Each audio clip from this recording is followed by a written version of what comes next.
Today on the Everything 80s podcast, it's Inspector Gadget.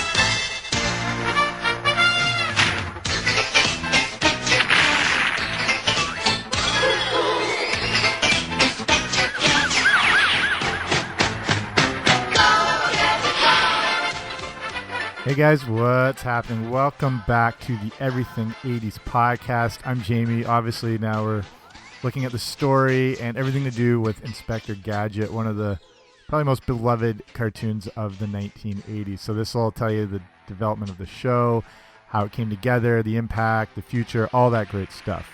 Okay, but before we start, if you haven't already, make sure you subscribe to the podcast. Wherever you find your podcasts, I should be there. Okay, let's get right to it. So I like to sort of rename this episode, was Inspector Gadget a dumbed-down RoboCop? And like I said, like one of the biggest shows of the 80s, everyone watched Inspector Gadget at some point. That unmistakable theme song, one of the go-to choices. So Inspector Gadget came out in 1983. You might not remember it going back that far, and was produced by Dick Entertainment. It follows the story of a dim-witted cyborg police inspector as he investigates Dr. Claw and his crime organization, MAD. It would lead to a bunch of different spin-offs, a movie, all that sort of stuff. So, yeah, I'd forgotten it came out that early in the 80s. I always thought of it being like later in the decade for some reason, like 87, 88. I don't know, but it's, you know, it's one of those very serviceable cartoons, if you will. Not the greatest of all time, but filled its role pretty well. It is the kind of thing it would fit best between watching two other shows. You know what I mean? Like you weren't going to do anything else.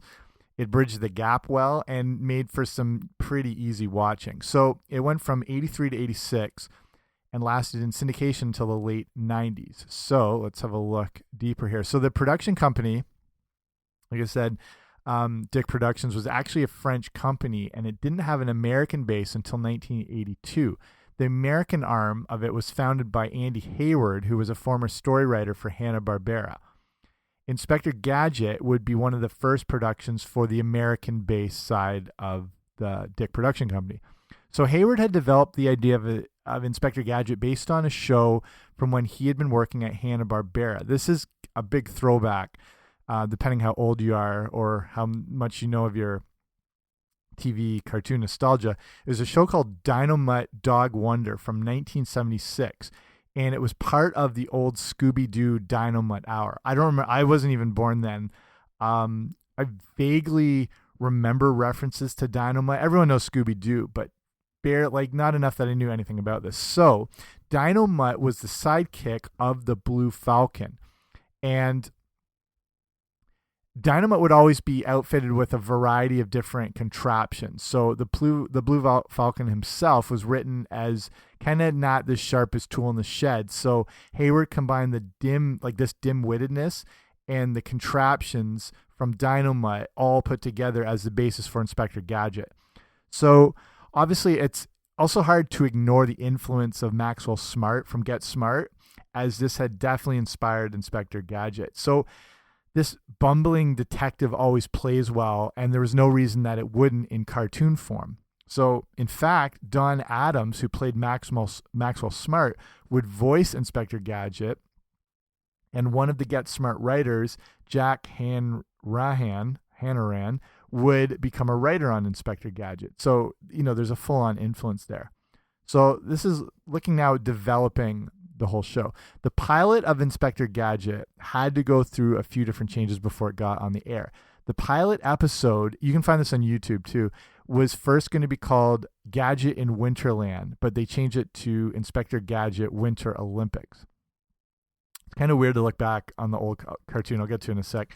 The first thing, actually, Inspector Gadget would go through 350 different sketches and variations until they landed on the final design. The other issue was, again, if you watch the old cartoon from YouTube, the original Inspector Gadget had a mustache.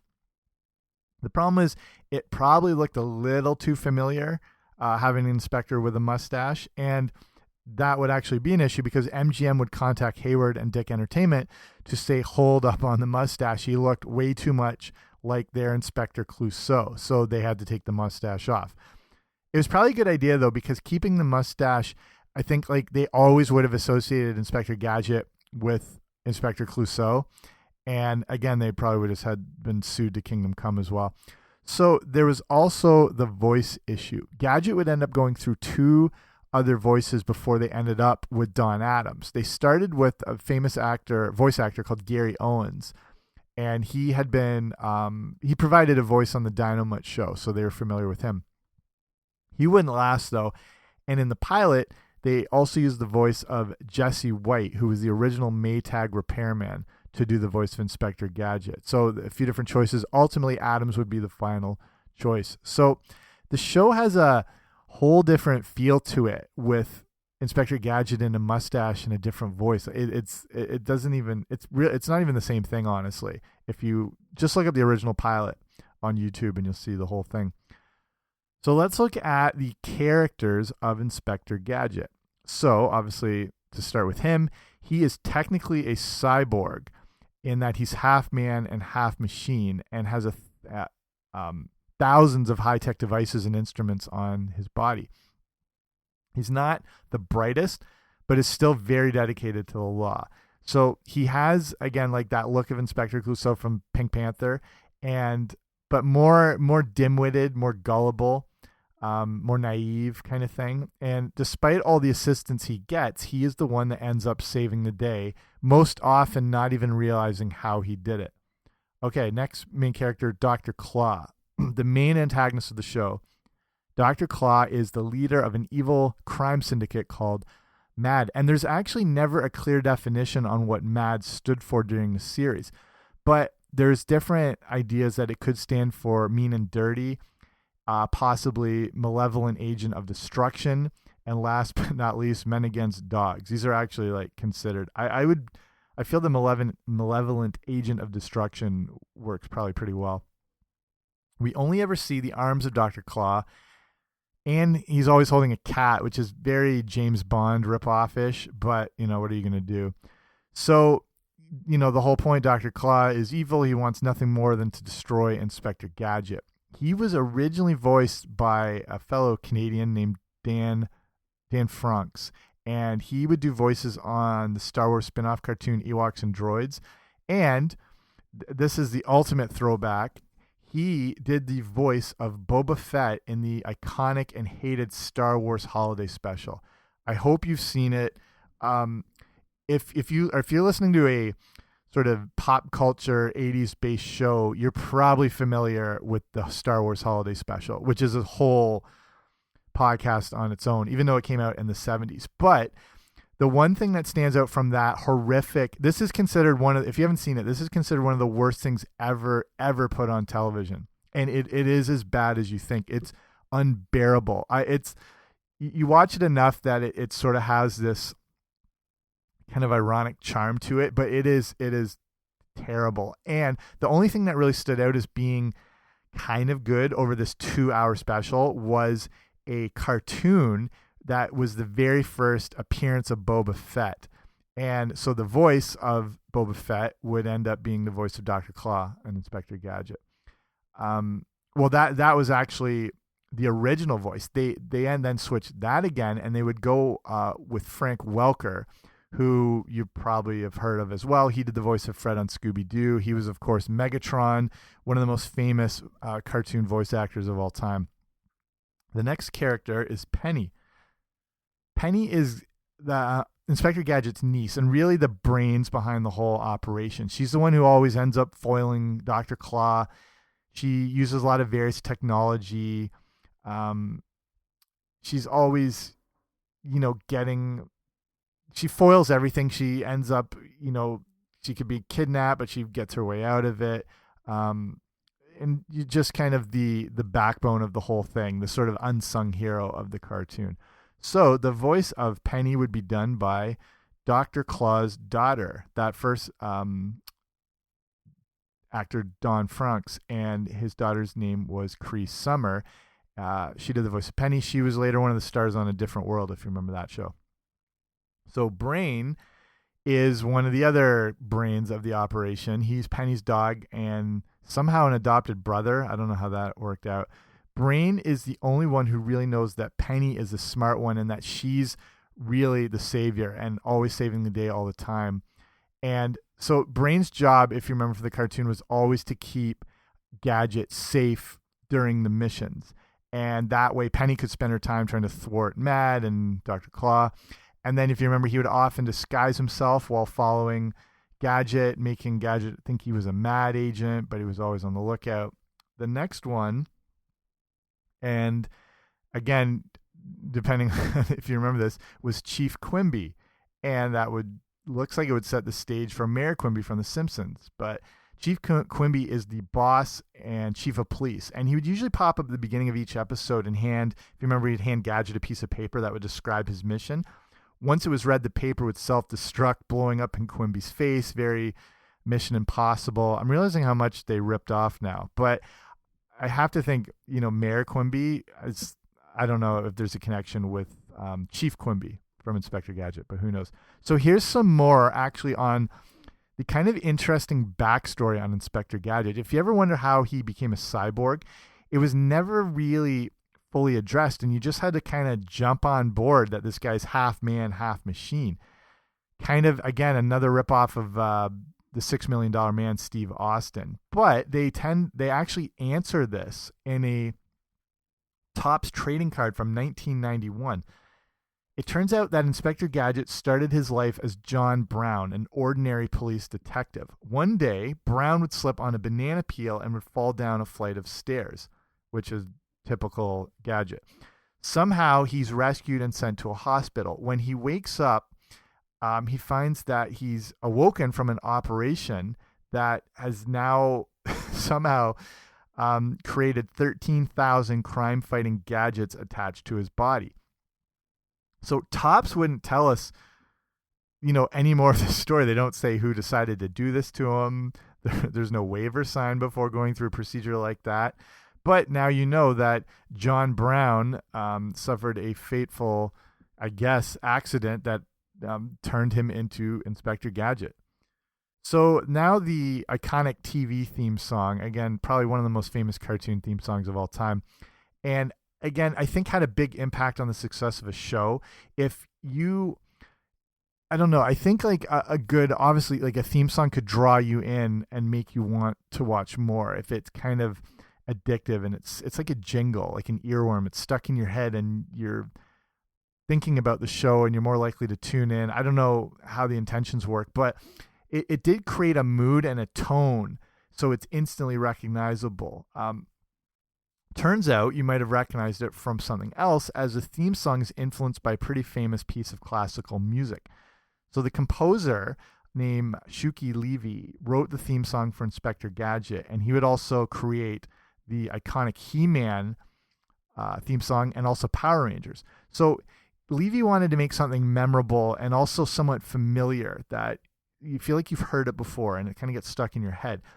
And you could probably, like, if you just listen to the from the intro of this show, you probably know the whole thing and you could probably sing it along. It actually takes its influence from the Hall of the Mountain King by Edvard Grieg, which most people know or have heard of before. And I mean, you can look that up easily, just to get yourself familiar with kind of the basis of that song. So Levy had been living in LA, but a French producer from Dick Entertainment, who was familiar with Levy's previous music, contacted him. Levy had music which had been popular in a lot of countries, including France, and he was asked to come up with a theme song for this new cartoon they were putting together. So on the morning of recording for the theme song, they still didn't have a song in mind. Like, he didn't know what he was going into, and this is the day of the recording. But this popped in, Hall of the Mountain King popped into his head on the way to the studio, along with kind of how he would kind of convert it and change it into something that wasn't, a blatant ripoff. He also took some influence from the Pink Panthers theme song. I mean, they'd borrowed so much already. What's a little more? And that way he could kind of combine it into something familiar that you've heard before, but you're not sure where you've heard it from. And again, it's identifiable in the first few seconds. And again, this guy's important in the history of cartoons because that, and along with He-Man, the most iconic theme songs ever. So we have to love him for it. So here is the Inspector Gadget fan theory. And I don't know if you're familiar with this, but the idea is that Inspector Gadget is actually the evil Dr. Claw. So let's take a look at this. The idea is that the cyborg that is Inspector Gadget is a duplicate of the man that Dr. Claw once was. The man that he used to be had been in a terrible explosion that was so bad all his friends and family thought he was dead. Penny now is involved because due to her smarts with technology, she recreates her uncle as a crime-fighting robot, not knowing that her real uncle is still alive. Dr. Claw now wants revenge on the machine that replaced him. So is this why they would never show Dr. Claw's face in the cartoon? Because it was the exact same as Inspector Gadget?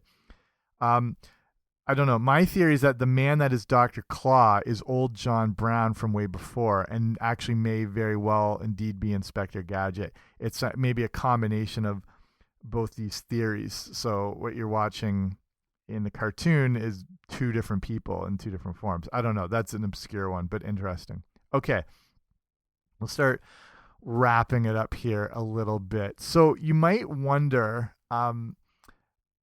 why I didn't touch on the Inspector Gadget movie from 1999 starring Matthew Broderick. Well, it's not considered canon. It's not considered part of the Inspector Gadget universe. And then, it did have a sequel, but it went straight to video. So that's probably all you need to know about that.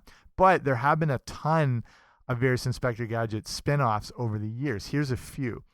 Inspector Gadget Saves Christmas. Every cartoon seems to have some Christmas form of iteration of it. That came out in 1992.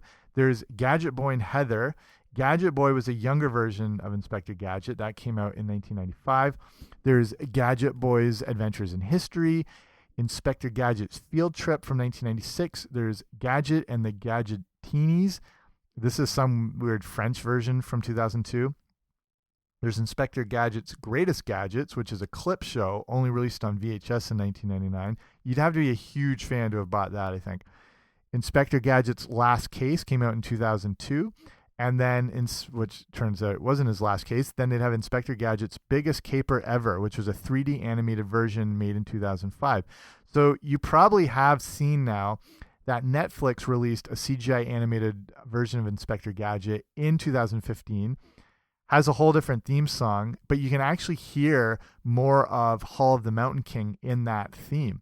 And this whole cartoon was originally put together by Teletoon Canada.